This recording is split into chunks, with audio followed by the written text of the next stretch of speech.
Hello everyone, welcome to the channel. With this video I'd like to explain to you how you can get started on S.T.A.L.K.E.R 2013, which I think is the best Stalker RP server on DayZ today. The admins were kind enough to teleport me to the rookie spawn area just so I could show you around, and they were also kind enough to give me the okay to make this guide for you, so kudos to them for being purely awesome.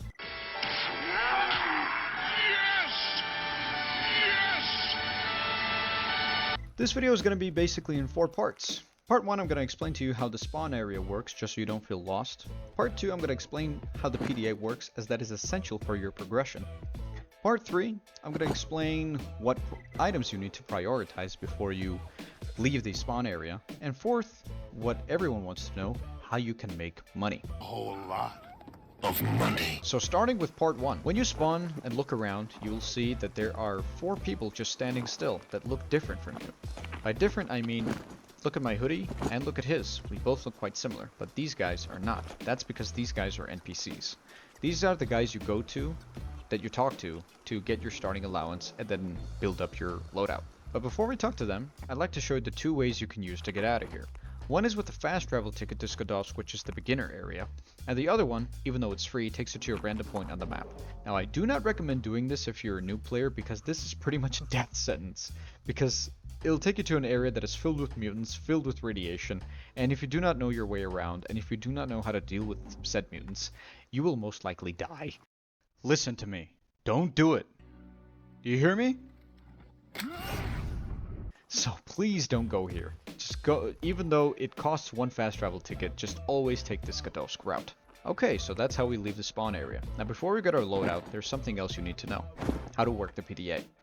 So take the PDA into your hand, put your starting battery in it, and you'll see the prompt to switch it on.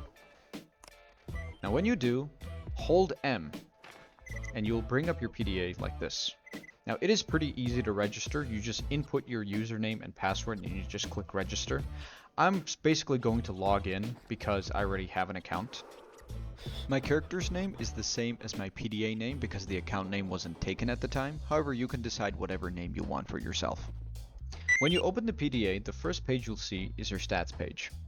Here you'll see your PDA name and the 4 main stats that the PDA keeps track of. Days in the zone, number of player kills, mutant kills, and artifacts found. When you have your PDA on and you go throughout the zone on your adventures, these numbers will go up themselves when you do the respective action. However, it is important to consider that if your PDA is on and you wind up dying or killed and someone picks up your PDA, they will see your account. We got him.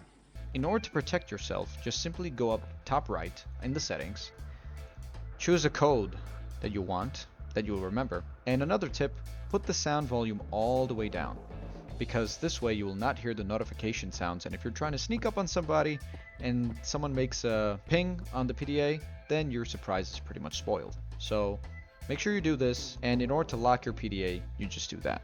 So now the PDA is on, so when I go throughout the zone, those stats will go up whilst the PDA is still protected. Now in order to access the PDA again, just put it in your hand, put the code in, boom, simple as that. So please, lock your PDA, stalkers. Don't leave it in the hands of gopniks. If you want to know how the rest of the PDA functionalities work, just put it down in the comments and I'll try to help you out. If enough people ask the same thing, I may make just a separate short video explaining that. So, now that the PDA is dealt with, let's go on to the loadouts. And this is my weapon. Now before we talk to an NPC, please consider that if a player is currently talking to an NPC and you go talk to the same one, you may make that player crash. So please keep this in mind, try to protect your fellow players from not despawning from the server.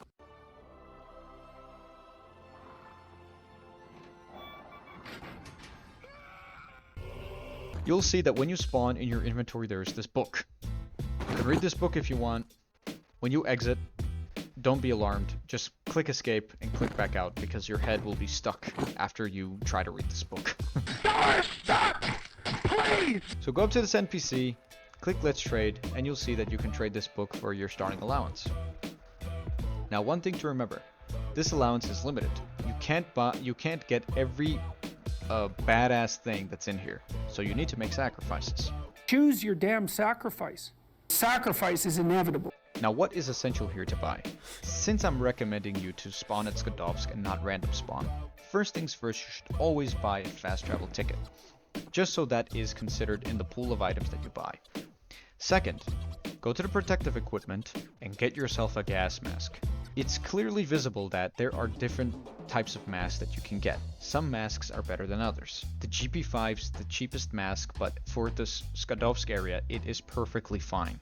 Make sure you get it though. Do not leave the spawn area without a gas mask. You will die and you will die fast. Did you put on the gas mask or not? Take him to the infirmary. Radiation is a big part of the server and you need to be prepared for it and you need to learn how to work with it. So, by working with it, what does that mean? When you buy a mask, you need to consider that there are different filters for different masks. This filter goes for both of these masks. So, let's get 2 of those. Now you have pretty much the only thing you need to not die. So what do you get after you get a gas mask and at least 2 filters? 1 spare, 1 for the mask. You need to get yourself a gun. I mean, what the hell? Really? I didn't unpack a gun. Because it doesn't matter if you want to hunt mutants or not. Mutants are gonna attack you, so you need to defend yourself. But what weapon do we want? Well, this all depends on what you want to do to make money. Now, there are basically 4 ways you can make money. You can hunt mutants, you can hunt artifacts, you can work with factions, or you can find money. Now, let's take the first 2 and focus on the latter 2 later. If you want to hunt mutants, it is recommended that you have what is called a decent gun. By decent gun, I mean anything other than a pistol. Because, for example, if you want to hunt mutants known as snorks or bloodsuckers, a pistol is not going to help you. Different mutants have different threat levels, let's say. And if you want to go for higher tier mutants, it is recommended to bring a shotgun, an automatic weapon, basically anything other than a pistol. A pistol works fine with dogs, cats, boars, but anything other than that, I would recommend you have something with an extra kick. Even if you don't want to hunt mutants for money, it is recommended that you have decent protection.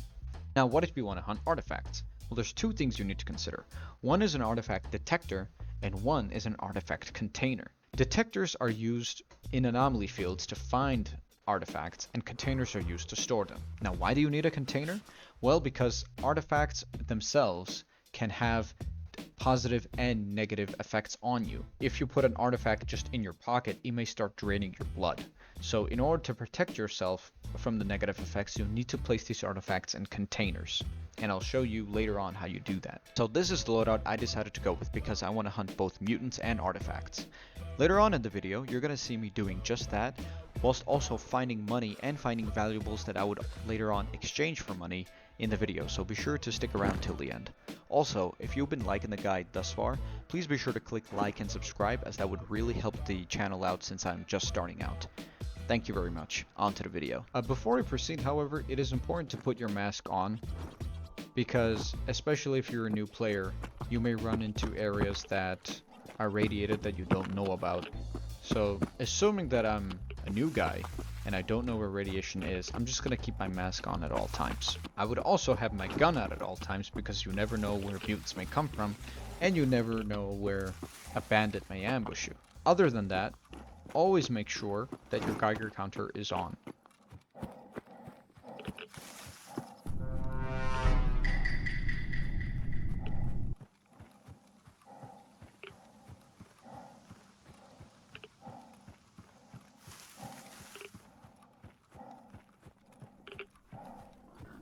Oh.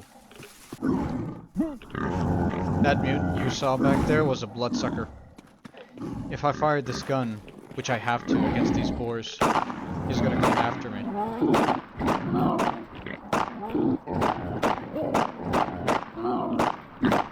Ah, I'm being impatient. Oh.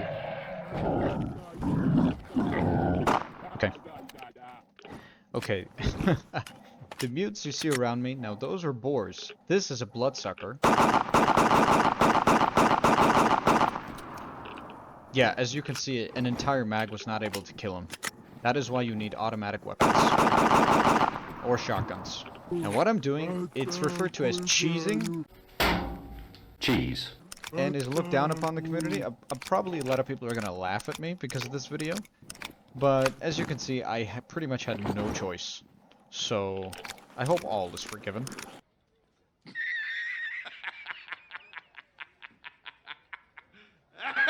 There seems to be a cave entrance here. So let's just get up in here. Oh. Okay, so that is something called a stash. Stashes are things you can find throughout the zone. And it is exactly what the name implies. You just hit F, and you'll see that it has things in it. Okay, now that is pretty cool. I believe some of these things are just materials that we can find that we can sell to Beard. What is this? Yeah, I'm pretty sure these are just things we can sell to Beard. Sometimes it depends on the stash. There are higher tier stashes. Some stashes can have weapons in them. Some stashes can have money in them. Some stashes can have armor in them. So be on the lookout for these. Hopefully there's more in this cave. Actually, I should probably have my gun out. I would turn the Geiger counter off to turn off this annoying noise, but like I said, you need to have this on just so you know if you're walking into radiation or not. Oh, look at that. Another stash.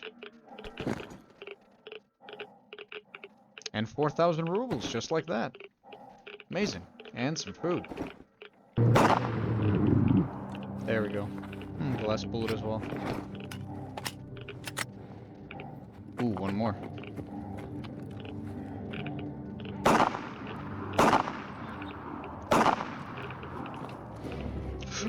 No, no, no, no, no!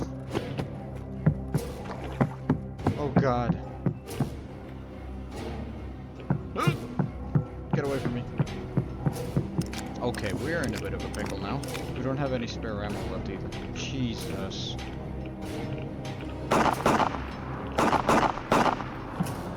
Just get over here, will you?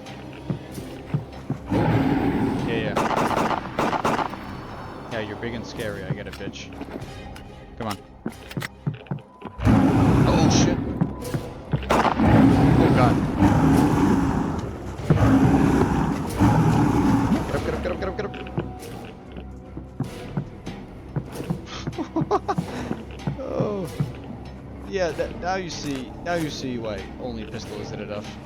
Oh, jeez. Ow. Oh, I don't even have saline to get my blood up. Shit. Stand still.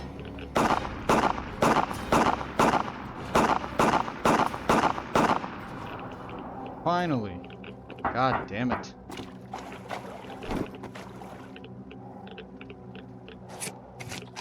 So I was running to Skadovsk to get the mutant parts back, but when I was passing here, I turned on my echo detector and I heard it beeping, so I think I'm gonna check this area for artifacts. Now what you need to keep in mind is you should never touch these anomalies because they will hurt you and possibly kill you depending on the anomaly. I'll get the artifact first and then I'll show you how the anomalies react. And I'll show you how you can test them. So how does the artifact detector work? Basically, the closer you get to the artifact, the faster this device will beep. So let's just walk around, try not to step in either of these things, and determine where the artifact is. Can't seem to get a good reading. Is it somewhere this way? Yes. Back here somewhere. Oh, and you need to keep in mind that artifacts can also move even though they're invisible to the human eye. So, don't be surprised if you have a hard time. And don't get too frustrated. You'll get the hang of it. Obviously, better detectors make this job easier, but it's not impossible with this either. Oh, and also, different detectors can gather different artifacts. So even though I may find an artifact with this one now, I can find even rarer artifacts with better detectors, so that's just something useful to know. My filter's almost running out. I need to replace it soon. The reason I like to keep it hot guard... Oh! It just spawned somewhere. Oh, there it is. Oh, okay. Let's just... Okay. I needed to hold it in my hand, otherwise it was gonna disappear again. Alright, it's in. Boom. Okay, we got it. Alright, let's get the hell out of here. It is okay to hold it for at least a few seconds. Oh, right, I gotta show you. So, this is what would happen if I walk into it. Look. Yeah. And if you want to throw a bolt at it yourself, you just hold B and a bolt will magically appear in your hand. And you could do this infinite amount of times. Okay, let's go. Okay, and we're back to Skadovsk. If the music in the bar is annoying you, if you press N, it will deafen the in-game sounds so you can hear other players better. So the first thing we're gonna do is get rid of our radiated mutant parts. So bloodsucker jaws go away. Ooh, nice! Look how much the scavenged materials are. Look at that. Nice. So just from the mutant parts and the things we scavenged to load, we're gonna get 26,000. Do not sell your artifacts right away. You need to scan them first. And also, do not be surprised if you need to sell your mutant parts multiple times. At the end of the day, these are community mods, so they may not be as polished as you're expecting. Before you sell your artifacts, come to this room here. This is an artifact scanner. Now, if you just look at my artifact as plain as it is, you don't know its condition. However, if I put it in the scanner and let it do its thing, I can determine the artifact's quality. And the quality affects the price, and also the effects it has. Ah, this is a bad quality. Oh well, no problem there. We can still make money out of it. So let's go over here and check. Alright, Mr. Beard, how much for the artifact? Okay, not bad. Still something for basically no danger whatsoever. Before you conclude your business with Beard, look around for some trash that people leave behind, because you'd be surprised how some of them can sell. For example, this filter was empty, and it can be sold for 200 rubles, so if you're desperate for cash, just pick up the things people leave around here. But just make sure that people don't need it first before you sell it. And well, after all that, we have made 33,900 rubles. With this money, before you decide to put it all in your bank, make sure you look over your equipment, decide what you need. Do you need extra filters? Do you need extra medicine? Do you need extra ammo? Do you want to change your clothing to something better? Perhaps something got ruined and you need to exchange it. Or you just want to upgrade. These are the questions you need to ask yourself before you decide to put your money away. And when you're done buying everything you need, you just talk to Beard again, and you tell him you want to check your money stash, and this menu will come up. You can store up to 150,000 with Beard. I currently have 50,000 stored with him, but you need to keep in mind that every time you store money, he absorbs 10% of it. So for example, if I want to say I want to deposit all my money, all the money in my hands, he will take the difference between the number I put in and the number that you see right here. So that is something you should consider before you deposit your money. I would say buy everything you need first and deposit your money afterwards. And that's pretty much everything you guys need to know. I'm gonna leave the faction stuff for you guys to find out yourself, because that is all part of the fun. When you start to make yourself look a bit more like that guy, with his mask and backpack and 2 guns. You don't need 2 guns, but when you do that, just get out there, explore the zone, meet some people. And I can pretty much guarantee you will get up to some of the greatest adventures you have in, I think, any video game you would have played. And with that, guys, thank you for watching. I hope this video was helpful, and I'll see you out there in the exclusion zone.